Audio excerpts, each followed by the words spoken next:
सर्वे वै देवा देवीमुपतस्थुः कासित्वं महादेवीति सा ब्रवीत् अहं ब्रह्मस्वरूपिणी मत्तः प्रकृतिपुरुषात्मकं जगत् शून्यञ्च शून्यञ्च अहमानन्दानानन्दो अहं विज्ञानाविज्ञाने अहं ब्रह्मा ब्रह्मणि वेदितव्ये अहं पञ्चभूतान्यपञ्चभूतानि अहमखिलं जगत् वेदोऽहमवेदोऽहं विद्याहमविद्याहम् अजाहमनजाहम् अधश्चोर्ध्वं च तिर्यक्चाहम् अहं रुद्रेभिर्वसुभिश्चरामि अहमादित्यैरुतविश्वदेवैः अहं मित्रावरुणावुभौ बिभर्मि अहमिन्द्राग्नि अहमश्विनावुभौ अहं सोमन्त्वष्टारं पोषणं भगं दधामि अहं विष्णुमुरुक्रमं ब्रह्माणमुत प्रजापतिं दधामि अहं ददामि द्रविणं हविष्मते सुप्राव्ये यजमानाय सुन्वते अहं राष्ट्री सङ्गमनी वसूनां चिकितुषी प्रथमा यज्ञियानाम् अहं सुवे पितरमस्य मूर्धन्मम योनिरप्स्व अन्तः समुद्रे य एवं वेद स दैवीं सम्पदमाप्नोति ते देवा अब्रुवन् नमो देव्यै महादेव्यै शिवायै सततं नमः नमः प्रकृत्यै भद्रायै नियताः प्रणतास्मताम् तामग्निवर्णां तपसा ज्वलन्तीं वैरोचनीं कर्मफलेषु जुष्टाम् दुर्गां देवी शरणं प्रपद्यामहे सुरान्नाशयित्यै ते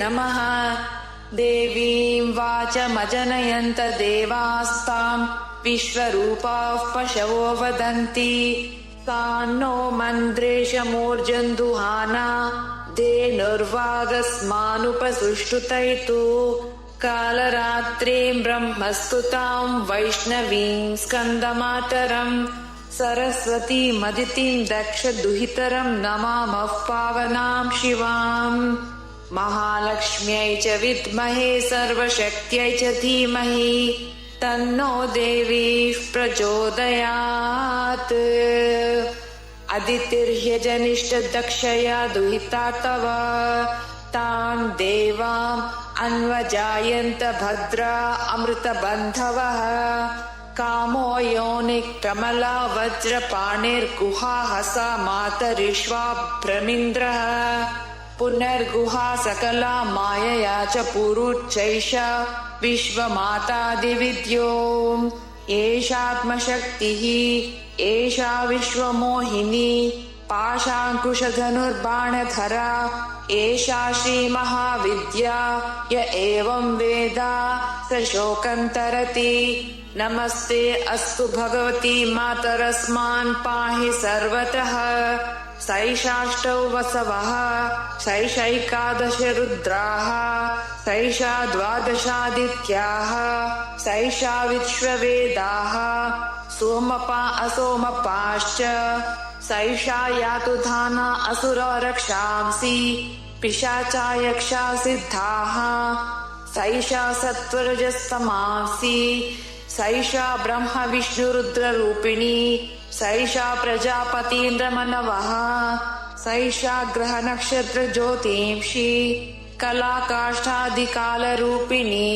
तामहं प्रणौमि नित्यम् पापापहारिणीं देवीं भुक्तिमुक्तिप्रदायिनीम् अनन्तां विजयां शुद्धां शरण्यां शिवदां शिवां वियदीकारसंयुक्तं वीतिहोत्रसमन्वितम् अर्धेन्दुलसितं देव्या बीजं सर्वार्थसाधकम् एवमेकाक्षरं ब्रह्म यतयः शुद्धचेतसः ध्यायन्ति परमानन्दमय ज्ञानाम्बुराशयः वाङ्माया ब्रह्मसूस्तस्मात् षष्ठं वक्त्रसमन्वितम् सूर्यो वामश्रोत्रबिन्दुः संयुक्तष्टात् तृतीयकः नारायणेन सम्मिश्रो वायुश्चाधरयुक्ततः विच्छेन वर्णकोर्णस्यान् महदानन्ददायकः हृत्पुण्डरीकमध्यस्थां प्रातः सूर्यसमप्रभां पाशाङ्कुशधरां सौम्यां वरदाभयहस्तकां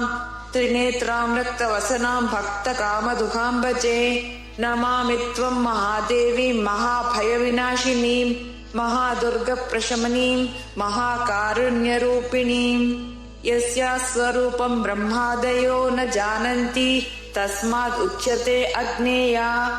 यस्या अन्तो न लभ्यते तस्मात् उच्यते अनन्ता। यस्या लक्ष्यं नोपलक्ष्यते तस्मात् उच्यते अलक्ष्या।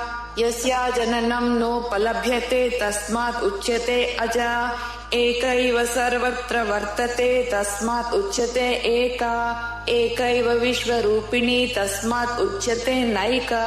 अत एवोच्यते अज्ञेयानन्ता लक्ष्या जैका नैकेति। मन्त्राणां मातृका देवी शब्दानां ज्ञानरूपिणी ज्ञानानां चिन्मयातीता शून्यानां शून्यसाक्षिणी। यस्याः परतरं नास्ति सैषा दुर्गा प्रकीर्तिताः।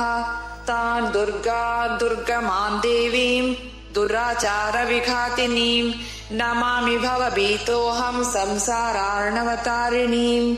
इदमथर्वशीर्षं योधीते स पञ्चाथर्वशीर्षजपफलमाप्नोति।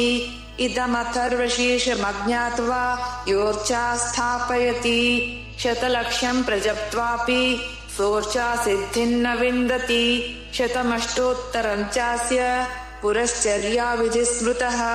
दशवारं पठेत्यस्तु सद्यैः पापैः प्रमुच्यते। महादुर्गाणि तरति महादेव्याः प्रसादतः। सायमधीयानो दिवसकृतं पापं नाशयति प्रातर्धीयानो रात्रिकृतं पापं नाशयति। सायं प्रातः प्रयुञ्जानो अपापो भवति। ईशिते तुरीयसन्ध्यायां जप्त्वा वाक्सिद्धिर्भवति। नूतनायां प्रतिमायां जप्त्वा देवता सान्निध्यं भवति। प्राणप्रतिष्ठायां जप्त्वा प्राणानां प्रतिष्ठा भवति। भौमाश्विन्यां महादेवी सन्निधौ जप्त्वा महामृत्युन्तरति स महामृत्युन्तरति य एवं वेद इत्युपनिषत्।